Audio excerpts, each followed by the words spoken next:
वो पल ऐसे होते हैं जो उसको कहीं लिख रहा है, कोई शब्दों में कोई लिख सकता है। जो आदमी महसूस करता है तो प्योर होता है।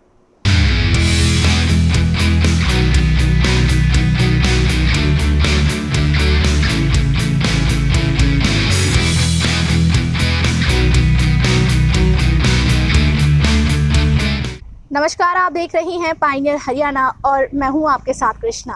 ये सब देखकर आप समझ ही गए होंगे कि इस वक्त हम आ पहुंचे हैं मानव रचना यूनिवर्सिटी में, जहां हम मिलेंगे भारतीय पूर्व क्रिकेटर सरकार तलवार जी से और जानेंगे कि जो उनके क्रिकेट का सफ़र है उसकी शुरुआत कैसी हुई और किस तरीके से जो तमाम ऊंचाइयां हैं उन्होंने छुई है। तो चलिए मिलते हैं उनसे और जानते हैं उन्हीं के बारे में। स्वागत करती हूँ आपका हमारे चैनल में। तो सर, सबसे पहले मैं जानना चाहूँगी जो आपका करियर था उसकी शुरुआत कैसे हुई? मैं चंडीगढ़ में बड़ा हुआ और चंडीगढ़ के अंदर जो मेरे जो एल्डेस्ट ब्रदर थे श्री स्वामी तलवार जी, वो पंजाब यूनिवर्सिटी के कैप्टन भी थे और पंजाब से रणजी ट्रॉफी खेलते थे। उस टाइम पे हरियाणा नहीं होता था। ये मैं बात कर रहा हूँ 60 अर्ली लेट 50 और अर्ली 60s की। वो मेरे इंस्पिरेशन थे। उसको देख के हम घर के अंदर भी वो खेल के आते थे, उनके बैट से, और हम सारे भाई बहन मिलकर क्रिकेट खेलते थे। तो जैसे ही मैं चंडीगढ़ जूनियर मॉडल स्कूल के अंदर गया तो वहाँ पे हमने स्कूल की टीम से खेलना शुरू कर दिया। तो ऐसे में जब 9th क्लास में, जब 8th में था, तो वहाँ पे डीएवी स्कूल के एक कोच साहब होते थे श्री जयदेव चौहान जी, जो बाबा जी के नाम से जाने जाते थे।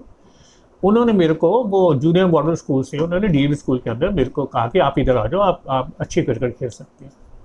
तो वो ही मेरी बिगनिंग थी। तो मैं आपको जान के बड़ी हैरान की, मैं 10th क्लास के अंदर Punjab north zone Cooch Behar trophy और ऑस्ट्रेलिया स्कूल के अगेंस्ट मैं, मतलब कि इंडियन 11 से ऑस्ट्रेलिया स्कूल के अगेंस्ट खेल गया। I was just 15-16 year old. और बस उसके बाद ये सिलसिला चलता रहा। जो हमारे कोच साहब थे उन्होंने बड़ी मेहनत करते थे, बहुत मेहनत कराते थे। डीए स्कूल चंडीगढ़ के सारे, कपिल देव, योगराज, अशोक मल्होत्रा, चेतन शर्मा, सारे उसी स्कूल के। मैं इस स्कूल का ए टीम का कैप्टन था डीए स्कूल का, और कपिल देव बी टीम के कैप्टन थे। तो वो दैट स्कूल हैज़ गिवन, मतलब कि so many test cricketer and good state cricketers Ranji trophy level के। और बस एक जो कल्चर थी, एक माहौल था और एक डेडिकेशन थी, जो कमिटमेंट थी, वो बहुत हाई थी वहाँ पे। और जो कोचेस थे हमारे, जो बहुत स्ट्रिक्ट थे, मतलब कोई लिबर्टी या कोई बिल्कुल, मतलब कोई लिहाज नहीं करते थे। इवन अगर हम सेशन मिस करते थे तो मेरे को याद है कि 2 डंडे सीधे हाथ में पड़ते थे, 2 डंडे उल्टे हाथ में पड़ते थे। क्लास मिस करने के डंडे नहीं पड़ते थे, वह ग्राउंड मिस करने के हमें डंडे पड़ते थे। तो उस फियर से, उस डर से और उस रिस्पेक्ट से आज हम इस मुकाम पे पहुंच गए। सर, जैसा कि अभी आपने बताया कि 14-15 ईयर्स ओल्ड में आप काफ़ी आगे निकल गए थे, तो क्या लग रहा था उस वक्त कि इतनी छोटी उम्र में आप यहाँ तक पहुँच पाएंगे? मेरे को ये लग रहा था, एक स्टेज पे बिल्कुल लग रहा था कि मैं, मतलब कि जो मेरा सपना भी था कि मैं इंडिया खेल जाऊंगा। तो उसी को, जैसे फिर डीएवी स्कूल से डीए कॉलेज में आ गए, तो उसी लिहाज से हम मेहनत करते थे। और 17 साल की उम्र में पंजाब से रणजी ट्रॉफी खेल गया, फिर 70 में हरियाणा बना, फिर चंडीगढ़ के प्लेयरों को, दोनों को ऑप्शन थे, आज वो हरियाणा से भी खेले और पंजाब से भी खेले। तो फिर हम जितने चंडीगढ़ के खिलाड़ी थे वो हरियाणा से हमने रिप्रेजेंट करना शुरू कर दिया, परफॉर्मेंस देने के लगे। परंतु एंड ऑफ द डे मैंने ये महसूस करा कि अगर आपका कोई गॉड फादर नहीं है, तो उस परफॉर्मेंस देने के बावजूद भी, अगर आपका कोई गॉड फादर नहीं है, जो कोई गॉड फादर में सिफारिश नहीं, गॉड फादर भी पर्सन हो जो आपके पीछे खड़ा हो, आपको कहे कमन सन, आप मेहनत करो, खेलो, मैं आपको, मतलब आपको प्रोटेक्शन में आपकी। That is the meaning of the God father. अब मेरे को ऐसा लगता है कि हमारा कोई गॉड फादर नहीं था। तो सर, अपने करियर में कितने मैचेस आपने खेले? मैंने 109 मैच खेले रणजी ट्रॉफी के, और अभी भी इंडिया के 10 टॉप के अंदर। जब मैं 88 में रिटायर हो गया था, 12 और 21, 33 साल हो गए रिटायर हुए, उसके बावजूद मैं अभी 10 टॉप इंडिया के अंदर हूँ। 109 मैच खेले और 109 मैच के अंदर मेरी 360 विकेट्स हैं, और वो भी 10 टॉप के अंदर अभी भी, और अराउंड 2000 रन हैं। और एक यूनिक, अपने बारे कहते हैं वैसे तो अच्छा नहीं लगता, एक यूनिक रिकॉर्ड है कि जो लास्ट 3 मैच में बॉम्बे में अगेंस्ट खेला अगेंस्ट हरियाणा से फॉर हरियाणा, तो I got 27 wickets, 9 Rohtak, 9 Faridabad, 9 Mumbai. तो I am the only person in India जो कि बॉम्बे के अगेंस्ट इस लास्ट 3 मैचेस में 27 विकेटों का स्कोर। तो उसके बावजूद भी इंडिया नहीं खेल सके, नहीं तो लोग तो 5 विकेट लेके बॉम्बे के खेल जाते थे। पर फिर भी जो क्रिकेट ने हमें दिया, जो एक अच्छा कैरियर है, एक कैरियर में प्रोफेशन, एक अच्छे मतलब फ्रेंडशिप सर्कल, एक अच्छी फैमिली, हाँ जी, और क्रिकेट बड़ी कमिटी थी हमारे टाइम पे। और बहुत क्रिकेट मैं कहता हूँ इस नॉट ए स्पोर्ट्स, इस ए वे ऑफ लाइफ, इस ए फिलॉसफी, ये एक तरह की फिलॉसफी है और सबको दिए। आप देखिए कि आज अगर मैं मानव रचना में, जो कि मैं 35 साल सरकार के अंदर हरियाणा गवर्नमेंट में मैं डिप्टी डायरेक्टर की पोस्ट पे रिटायर हुआ, क्लास 1 अफसर, वहाँ पे मैं 17-18 साल रहा वहाँ पे। और फरीदाबाद के अंदर ही मैंने अपना जॉब शुरू करी और यही मैं रिटायर हुआ। 90 में जो पहला डिस्ट्रिक्ट बना, 90-80 के अंदर फरीदाबाद जब डिस्ट्रिक्ट बना तो पहली पोस्टिंग मेरी यहाँ थी और यहीं मैं रिटायर हुआ 2007 के अंदर। और अब 12 साल से मानव रचना में हूँ और बहुत अच्छा, ये बहुत अच्छी संस्था है। इन्होंने they are making my second inning so beautiful and इन्होंने मेरे को जैसे गवर्नमेंट में नया डिस्ट्रिक्ट बनने में मेरे को फरीदाबाद चांस दिया, जिसके हमने नासिर स्टेडियम को बनाया, 12 सेक्टर स्टेडियम बना। नासिर स्टेडियम से कितने सारे खिलाड़ी नेशनल लेवल पे, इंटरनेशनल लेवल पे खेले और बड़ा अच्छा लगता है उन बच्चों को। मैं जब देखता हूँ, उनके बारे में सोचता हूँ, मुझे बहुत अच्छा लगता है। बड़ा मतलब कि प्राउड भी महसूस करता हूँ कि जैसे एक फादर को अपने बच्चों के लिए प्राउड होता है कि जो अच्छा कर जाते हैं। तो हमारे बच्चे तो अच्छा कर रहे हैं, लाइफ में भी अच्छा कर रहे हैं, खेल भी अच्छा रहे हैं, तो बड़ी खुशी होती है। ऐसी मानव रचना में भी ये सेकंड इनिंग शुरू करी तो यहाँ पे एक कोशिश करी कि स्पोर्ट्स कल्चर को डेवलप करने की। तो आज शूटिंग में अगर इंडिया के अंदर बात करें तो हरियाणा मानव रचना नंबर 1 है इंडिया के अंदर। सर, जैसा कि अभी आपने बताया 109 मैचेस आपने खेले, उन 109 मैचेस में कौन सा आपका एक यादगार पल रहा या कोई कहीं की जो अभी भी आपके जहन में है, कोई ऐसा मैच? 1984-85 में मुंबई के अंदर जो सेमीफाइनल मैच था हरियाणा वर्सेस मुंबई का, मुंबई की तरफ से सारी ऑलमोस्ट मेरे को 8-9 टेस्ट क्रिकेट थे उस टीम के अंदर। चंद्रगढ़ पंडित, रवि शास्त्री, दिलीप वेंसारकर, सारे उसके टीम में थे। तो हरियाणा की टीम की कप्तानी कपिल देव कर रहे थे। तो वो एक मैच था कि उस टाइम एक सही थी कि अगर आपने मुंबई को उस टाइम जब बॉम्बे कहा जाता था, अगर उसको जीत गया तो आपने you are the champion of India. क्योंकि अगर आप देखा जाए कि सारी हिस्ट्री तो सबसे मैक्सिमम टाइम कोई मुंबई ने ही ये रणजी ट्रॉफी जीती है। हरियाणा ने 91 तक कभी नहीं जीती थी, 85 की, मैं 84 की बात कर रहा हूँ। तो उसके अंदर जो उस जीतने में जो मेन भूमिका उस मैच में जो हमने वो जो मैच जीता, उसका मेरी 9 विकेटें थी उस मैच के अंदर। 6 पहली इनिंग में थी और 3 सेकंड इनिंग में थी। तो वो जो कंट्रीब्यूशन था मेरा उस मैच के अंदर उसको बॉम्बे के अगेंस्ट जीतने में, वो एक इतना मतलब कि मज़ा आया, इतना अच्छा लगा। उसमें बहुत सारे सबने परफॉर्म करा, कपिल देव ने परफॉर्म करा, डॉक्टर चड्डे ने भी परफॉर्म करा, चेतन शर्मा ने भी करा, अजय जडेजा ने भी करा, सब ने करा उसके अंदर परफॉर्म। अजय जडेजा नहीं था उस टाइम। तो कहने का मतलब है कि वो एक यादगार मैच था। वो बिगिनिंग थी हरियाणा टीम को उस लेवल पे, टॉप लेवल पे इस्टेब्लिश करने की। तो उस टॉप लेवल पे हरियाणा में को कंट्रीब्यूट करना या उसको इस्टेब्लिश करने में जो छोटा मोटा योगदान था, वो एक बहुत ही यादगार और बहुत ही स्वर्णीय और बहुत ही मज़ेदार था। जी, जैसा कि अभी आपने बताया काफ़ी छोटी सी उम्र से शुरुआत हो गई थी, कुछ लाइफ में कुछ डिफ़िकल्टीज रही इन सभी चीज़ों को लेकर? कोई तो बड़ा भगवान की कृपा है कि डिफ़िकल्टी तो हर एक के जीवन में आती है। Life is a struggle. आप जितना मर्जी बड़े बन जाओ, जितना मर्जी छोटे हो, तो उस स्ट्रगल को ही आप अगर उस मेहनत को आप कंटिन्यू उसको करते रहो, है वो डिफ़िकल्टी जो आती है वो मालिक जो गॉड है उसको वो मतलब कि क्लियर कर देता है। आई हैं बहुत डिफ़िकल्टियाँ आई हैं। मैच के अंदर भी ऐसी स्थिति आई कि लोग कहते हैं भाई आप पे डिपेंड करते थे, आपने परफॉर्म नहीं करा। तो हमने अपने मालिक को याद करा, तो ऐसी यादगार परफॉर्मेंस होगी कि जो चेयरमैन था सिलेक्शन कमेटी का इंडिया का, मिस्टर चंदू बोर्डे, जो कि टेस्ट क्रिकेट वो चेयरमैन थे इंडिया के BCCI के सिलेक्शन कमेटी के, तो उन्होंने कहा कि the most magnificent spell I have seen in my life. तो ऐसे कम्प्लीमेंट जीवन में मिले हैं तो फिर वो बड़ा अच्छा लगता है। तो वो जो डिफ़िकल्टी होती है ना, वो निकल जाती है अगर आपका फेथ, आपको अपने ऊपर भरोसा है, आपको अपने मालिक पे फेथ है, अपने मालिक भगवान पे फेथ है, और आपके संस्कार, जो आपके पेरेंट्स हैं, जो आपके जो सहयोगी हैं, तो कोई जीवन में कारण है कि आप अपनी सफलता नहीं कर सकते। पर जो एफर्ट्स है, जो मेहनत है, वो पर्पसफुल होनी चाहिए, उसके पीछे एक पर्पस होना चाहिए, वेस्टफुल नहीं होनी चाहिए। तो अगर आप सच्चे हैं, ईमानदार हैं, ऑनेस्ट हैं और डेडिकेटेड है, तो कोई कारण नहीं कि जीवन में आप उसको हासिल नहीं कर सकते। आज की यंग जनरेशन जो खेलती है, स्पोर्ट्स से जुड़ी है, आप उनको कहाँ देखते हैं? देखो, डिफरेंस क्या है कि जब हम खेलते थे उस टाइम कमिटमेंट और पैशन का लेवल बहुत ज़्यादा था, हाँ जी। और आज का जो यंगस्टर है वो टैलेंटेड तो बहुत हैं और बहुत एथलेटिज्म बहुत आ गया।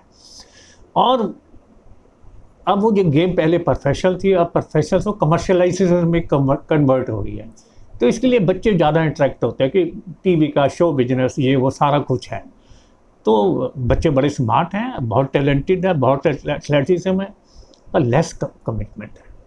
मतलब they are more on a commercial side than to be committed. और मतलब कि पैशन तो है, पर पैशन के अंदर अब sports is a complete career.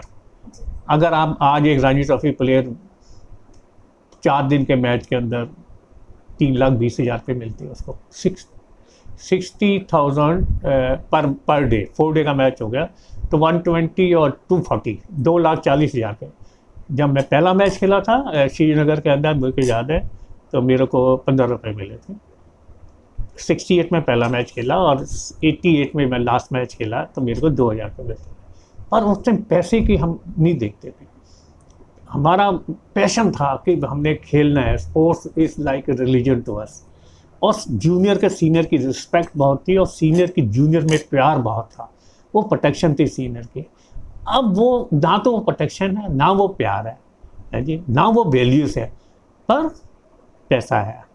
इस गेम ने लोगों को जॉब्स बहुत अच्छी दी हैं, उनका कैरियर बहुत अच्छा बना है, जिसको देख के हमें बड़ी खुशी होती है। अगर किसी खिलाड़ी के पास अच्छा घर, अच्छा गाड़ी और अच्छा प्रोफेशन, तो बुरी बात क्या, बहुत अच्छी बात है। इस लिहाज से तो स्पोर्ट्स बहुत तरक्की कर गया। कपिल देव और मैं दोनों, हम एक ही सेक्टर में चंडीगढ़ रहते थे, वो 16 सेक्टर है, we were known as a 16 sector. और मुझसे काफ़ी वो 6-7 साल छोटा है, साथ में। मैंने कहा नहीं, मैं जब DAV की A टीम का कैप्टन था, वो B टीम का कैप्टन था। फिर वो 78 के अंदर टेस्ट क्रिकेटर बन गया और उसके बाद उसने पीछे मुड़ के देखा नहीं। 83 में वर्ल्ड कप जीता तो हरियाणा का भी वो कप्तान बन गया। तो कपिल हमारे सामने ग्रो कर रहा है और हमारे लिए बड़ा, वो तो प्राइड है, प्राइड ऑफ नेशन है। और सिंस कि वो हमारे साथ मतलब कितने मैचेस रणजी ट्रॉफी की खेला है, दिलीप ट्रॉफी खेला, मेरा दिलीप ट्रॉफी का नौजवान का भी कैप्टन रहा है। तो फिर मैं जैसे हरियाणा का कप्तान था, फिर मैं हरियाणा टीम का कोच बन गया। तो कप्तान था, मैं 10 साल कोच रहा मैं हरियाणा टीम का। तो सबसे जो मैं कपिल देव का एक इंसान साहब को बताना चाहता हूँ कि कितना पैशनेट था लाइफ के अंदर। जब मैं शीशमहल खेलने लखनऊ गए, ये 75 की बात है, he was just 16 year old, 16 साल का होगा मेरे का, 74-75 की बात है।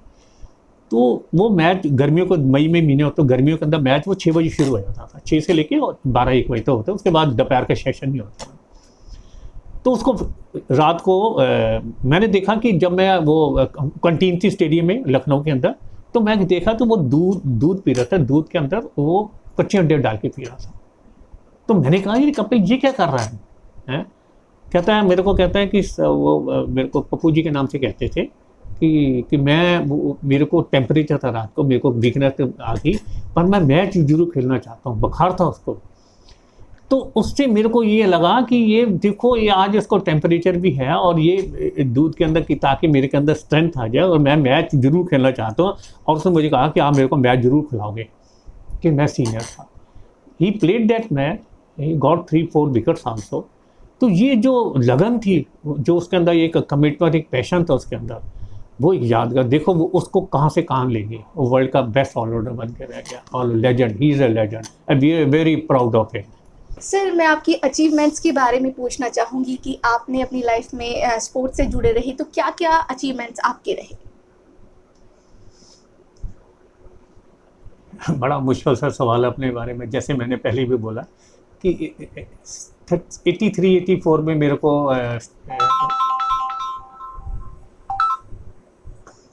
स्टेट अवार्ड मिला, जिसको भीम अवार्ड से कहते हैं। I was one of the youngest जो अवार्ड लेने वाला, जो राज्यपाल ऑफ हरियाणा से मिला राजभवन के अंदर 83-84 में। और उसके बाद 85 में मैं इंडिया का हाईएस्ट विकेट टेकर, बीसीसीआई ने मेरे को अवार्ड दिया हाईएस्ट विकेट टेकर कि 8 मैचों में 45 विकेट्स लिए। तो मेरे को बेस्ट बॉलर का कंट्री का अवार्ड मिला, जो बॉम्बे में मेरे को उसमें ऑनर करा गया। वो बड़ी अच्छी अचीवमेंट थी। और जब मेरे को ऐसा लगा कि अब शायद मैं इंडिया खेल जाऊँगा, यानी उसके बाद फिर असली मूवमेंट है 91 में। फिर जब मैंने 88 में रिटायरमेंट ले लिया एज ए क्रिकेटर, तो 90 में कोच बन गया हरियाणा टीम पर। तो 91 में फर्स्ट में हरियाणा ने रणजी ट्रॉफी जीती। कपिल देव उस टीम के कैप्टन थे, मैं उस टीम का कोच था। तो देवीलाल जिस टाइम चीफ मिनिस्टर होते थे हरियाणा के, उन्होंने मेरे को पर्सनली कॉल वहाँ पे मैच करा, तो बड़ा अच्छा लगा। यानी तो एक बहुत बड़ी अचीवमेंट थी हरियाणा को उस लेवल पे पहुँचाना, इंडिया के नंबर 1 है। देखो एज ए कोच, मैं एज ए प्लेयर नहीं वो सपना पूरा कर पाया, तो एज ए कोच मैंने उस सपने को पूरा करा। हमने रणजी ट्रॉफी जीती और उसी साल अक्टूबर का हमने रणजी ट्रॉफी जीती फरीदाबाद के अंदर रणजी। और उसमें भी कपिल देव ने बड़ी मार्वलस परफॉर्मेंस दी। वो 2 बड़े प्राउड मोमेंट थे लाइफ के। तो क्योंकि अपने स्टेट को जब आप पहले आप जब नंबर 1 पे लाते हैं इंडिया के, तो आपको बड़ा अच्छा महसूस होता है कि जो फीलिंग्स हैं वो किसी लिखी नहीं जाती, उसको महसूस किया जाता है। तो फिर जब सबसे अच्छी जीवन की जो यादगार मोमेंट आई लाइफ की, जो 95 में मेरे को इंडियन जूनियर टीम का मुख्य प्रशिक्षक हेड कोच बनाया गया, और 96 में इंग्लैंड का ना वर्ल्ड कप था जूनियर का। तो 1 साल पहले मेरे को टीम मिल गई थी। तो वो टीम फिर मैं जब फरीदाबादी कैंप लगा इंडिया का, तो हम जब वर्ल्ड कप खेलने गए 96 के अंदर, जितेंद्र सिंह चौधरी उसका कप्तान था, मोहम्मद कैफ उसका वाइस कैप्टन था। तो हमने वो इंग्लैंड के अंदर लॉर्ड्स के अंदर जब 20 अगस्त 1996 के अंदर फाइनल पाकिस्तान के साथ हुआ लॉर्ड्स के अंदर, जिसमें ईस्ट स्टैंड के अंदर कुछ 14,000 पाकिस्तानी स्पेक्टेटर थे, और वेस्टर्न स्टैंड पे इंडिया के 14,000 के करीब स्पेक्टेटर थे वहाँ पे। तो वो हमने बड़ा क्लोज मैच वहाँ पे उन्होंने वर्ल्ड कप जीता। वो आई थिंक वो that was the best moment in my life, क्योंकि आपने मतलब अपनी कंट्री के लिए एक बहुत ही छोटा सा योगदान का मैं तो कहूँगा। लोग तो बड़ी बड़ी कुर्बानी देते हैं देश के लिए। तो जो सारे इंग्लैंड के अंदर लंदन का जो दिवाली बनी, और उसका बारे में आपको डिस्क्राइब नहीं कर सकता। जब हम एयरपोर्ट पे आए, इंडिया वापस आए, और मेरे को याद है कि शर्मा जी ने हमें दुबई के अंदर, आबू धाबी के अंदर 3 दिन का स्टे दिया। वहाँ के जो एम्बेसडर थे उन्होंने इंडियंस ने बड़ा हमारे वेलकम करा।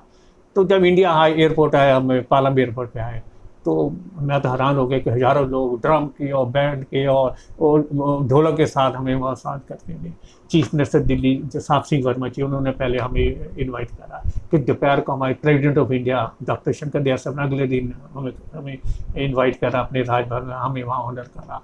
ऐसे प्राइम मिनिस्टर मिस्टर देवेगौड़ा थे उस टाइम इंडिया के, तो उन्होंने हमें ब्रेकफास्ट पे उन्होंने हमारी सारी टीम को वहाँ पे बुलाया और हमें ऑनर करा।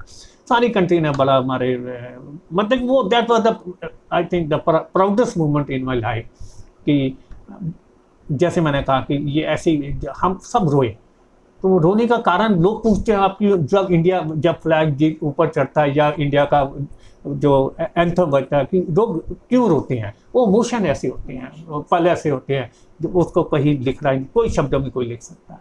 जो आदमी महसूस करता है तो फिर रोता है, उसके फिर खुशी को आंसू आते। सारे लोग, सारे बच्चे, मतलब कि वो उस टाइम आदमी को पता लगता है कि एक देश की और उस देश के आप उसके वासी होने के, और उस लेवल पे आ जाओ, आप उस तिरंगे को चूमते हो, उसको ऊपर फहराते हो, या उसके ऊपर आप उस पर कुछ गाते हो, या तो फिर वो पल बहुत ही यादगार होते हैं जीवन के अंदर। वो फिर आपके जीवन में सारी ज़िंदगी आपके साथ चलते हैं, वो आपके साथ ही जाते हैं। तो हमारे साथ जुड़े थे भारतीय पूर्व क्रिकेटर सरकार तलवार जी, जिन्होंने बताया कि जो उनकी जर्नी है किस तरीके से उसकी शुरुआत हुई और बड़ी ही छोटी उम्र में तमाम ऊंचाइयां उन्होंने हासिल की। हालांकि उन्होंने ये भी बताया है कि जो आजकल जो स्पोर्ट्स से लोग जुड़े हैं वो ज़्यादातर पैसे की तरफ दौड़ते हैं, लेकिन उनका यही कहना है कि अगर आप स्पोर्ट्स से जुड़े हैं तो आप उसको अपना पैशन बनाएं। अगर आप उसके लिए पैशनेट होंगे तो पैसा आपके पास खुद ब खुद आएगा।